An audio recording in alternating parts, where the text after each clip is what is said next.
Okay, good day everybody. Today I'm going to be talking about the topic of karma yoga, in the context of the Bhagavad Gita.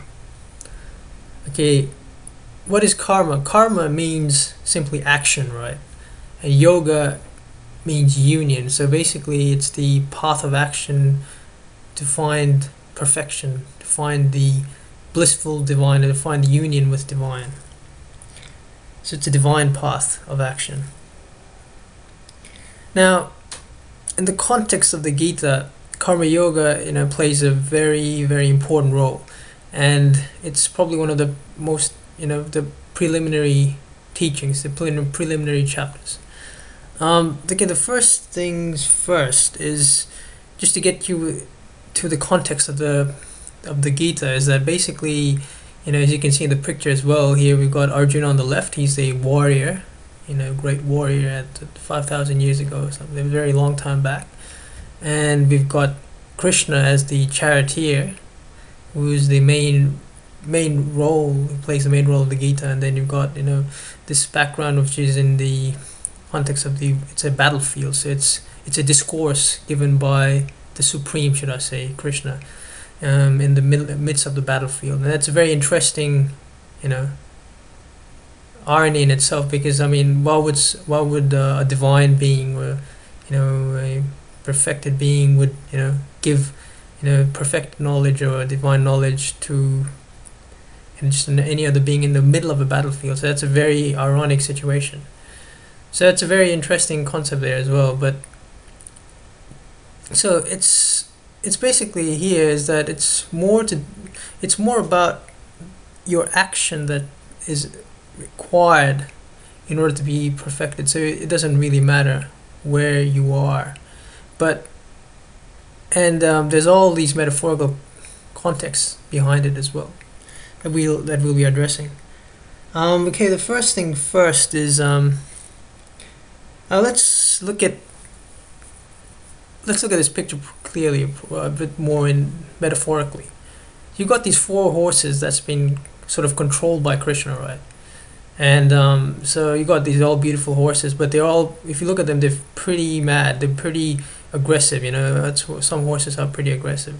And this guy Arjuna on the left, he's a warrior, meant to be a warrior, but he's looking confused there, and he doesn't know what his target is, because in the context of the Gita, he's actually meant to be facing his own relatives in the battlefield, because they've chosen the adharma, or the bad side.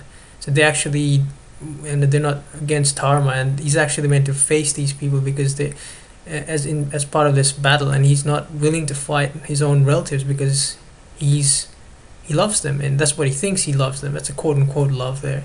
And that's another thing that we discuss again, what love is in that sense.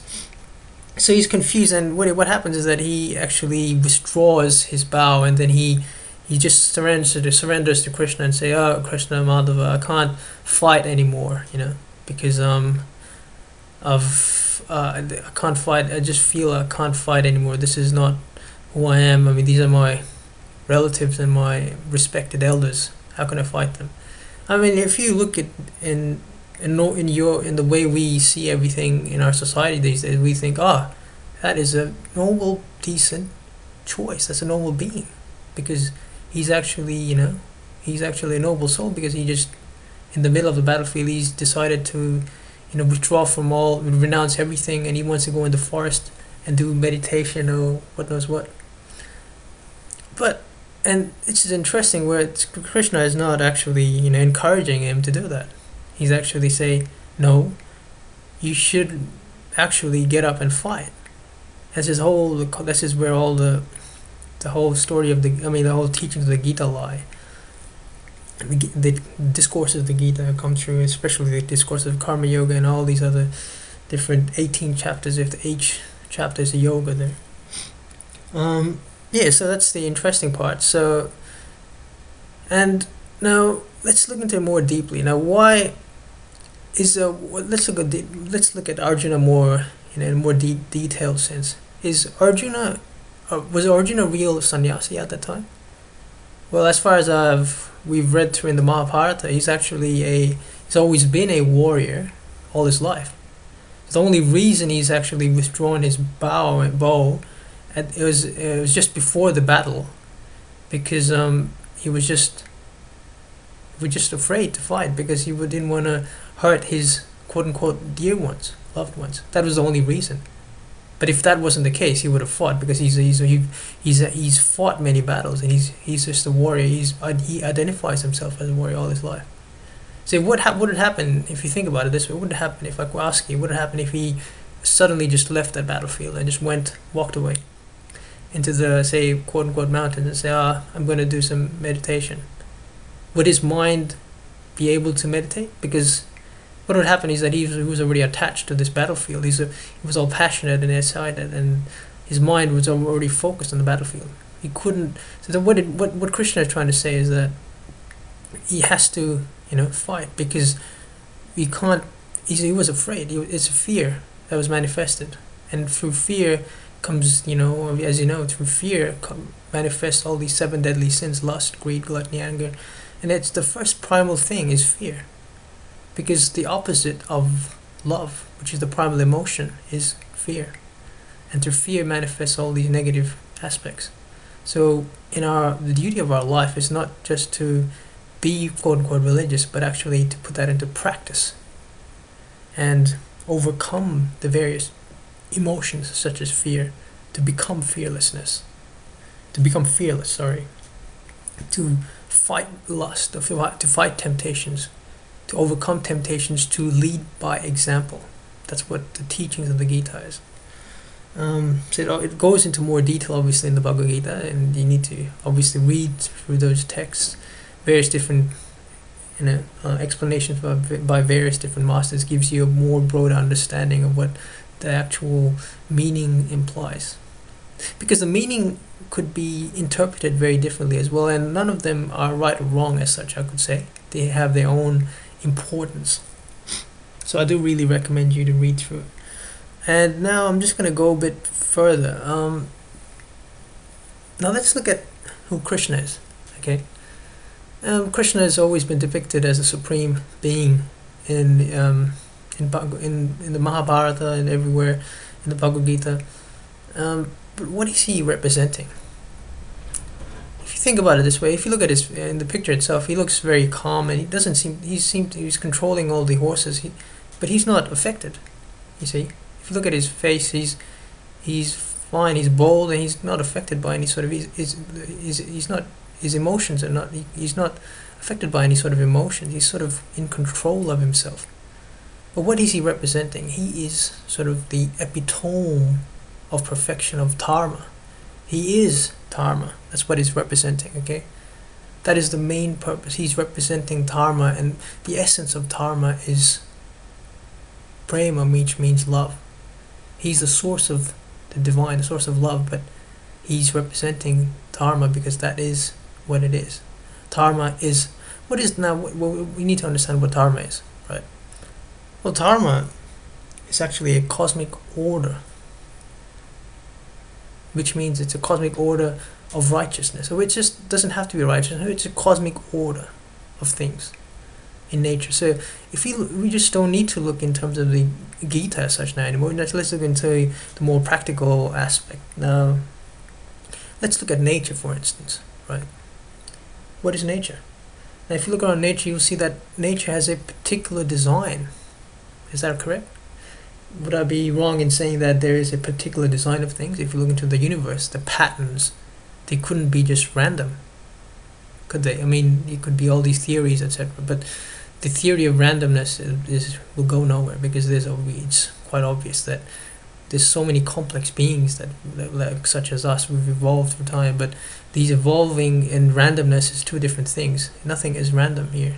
Everything is there's a reason behind everything, and this is what it is. This is nature. Nature, part of the divine, is the source of creation, and this is what it is, right? So we've got everything, like everything has a particular design pattern, and so basically what we need to understand is that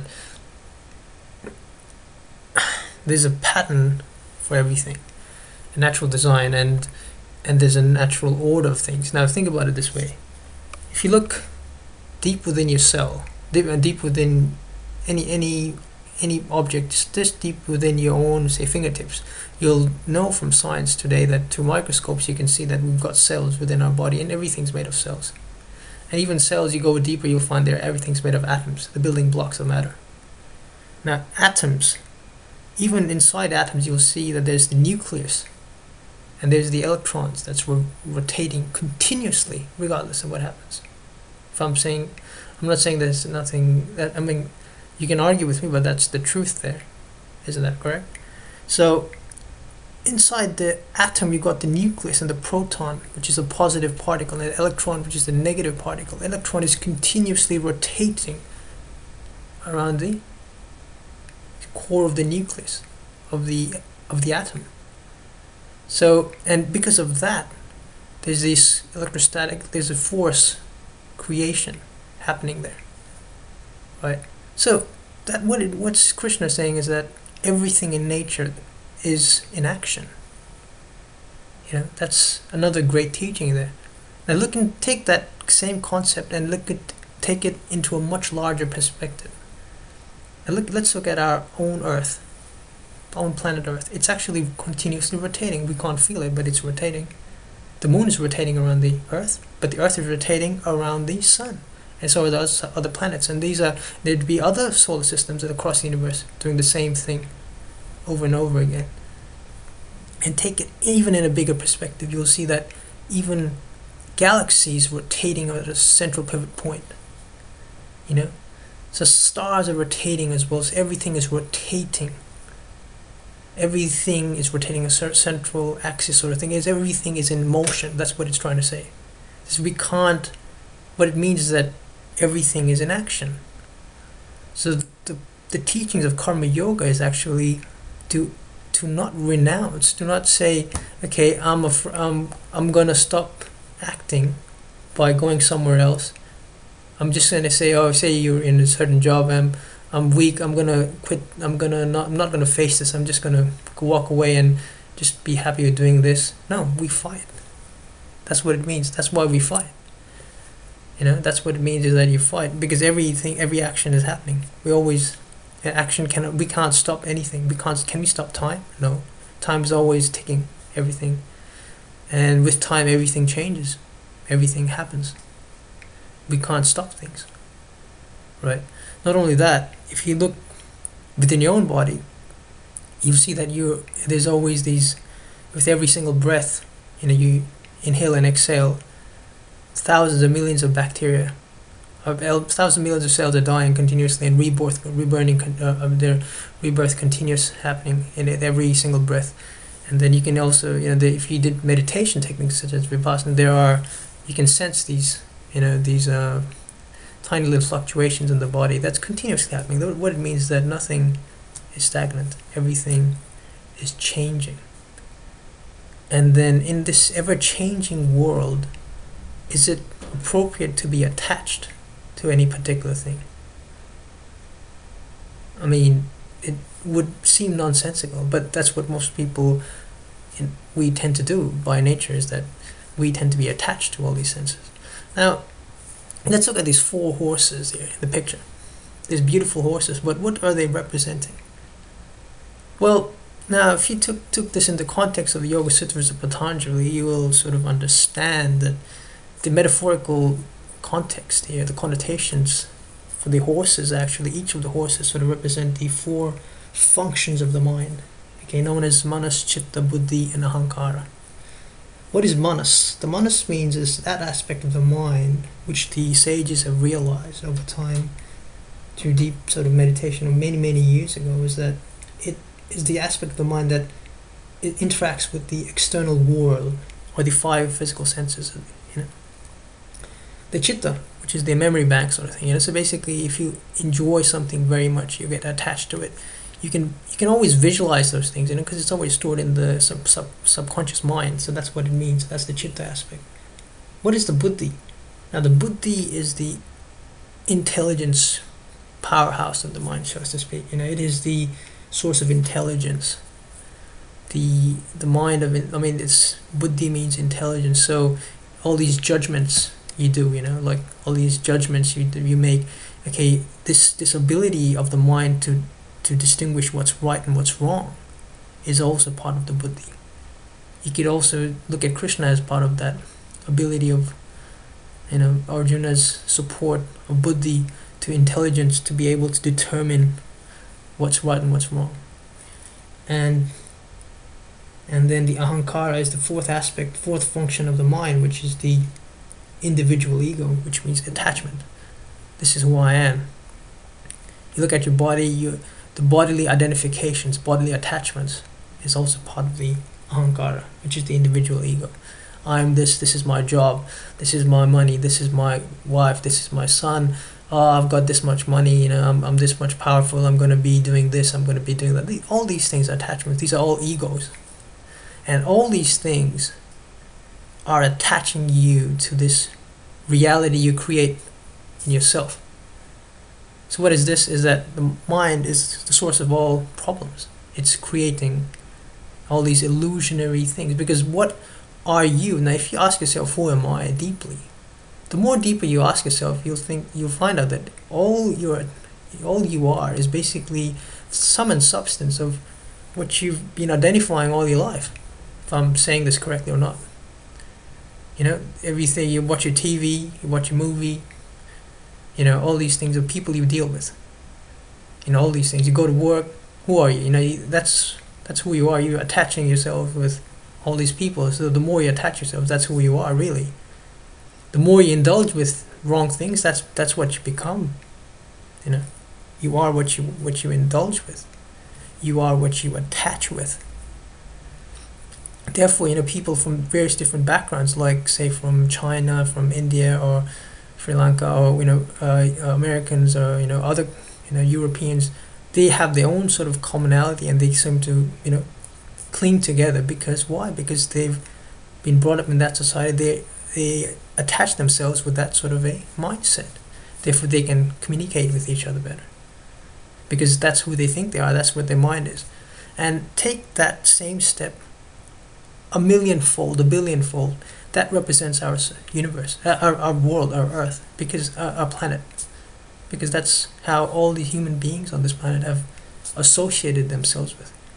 So this is our current reality. The reason why we have war, we have this, we have that, is because we are attaching ourselves with the various realities that we seem to bond with, and then these bonding creates further bonding, and further bonding creates further bonding, and further attachments creates further suffering. So there's always billions of people in Africa, for instance, suffering, or Asia suffering, or these suffering because of the wrong things doing.